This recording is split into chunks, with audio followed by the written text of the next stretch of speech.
Bueno, la verdad que la reunión esta de gerenciamiento, si bien es la tercera, se ha transformado en un hito muy importante para la asociación, por los temas que se tocan y sobre todo por la convocatoria de distintos clubes, gerentes, gente que sobre todo en las comidas y los coffee breaks presenta sus inquietudes, sus charlas, se hacen amigos, se contactan.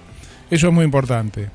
Y también el tema de los expositores, o sea, tenemos muy buen nivel de expositores, muy buena respuesta y bueno, tomarse un día en cualquier actividad para perfeccionarse, creo que da buen resultado y estamos muy conformes con esto y vamos a hacerlo crecer para adelante, ¿no?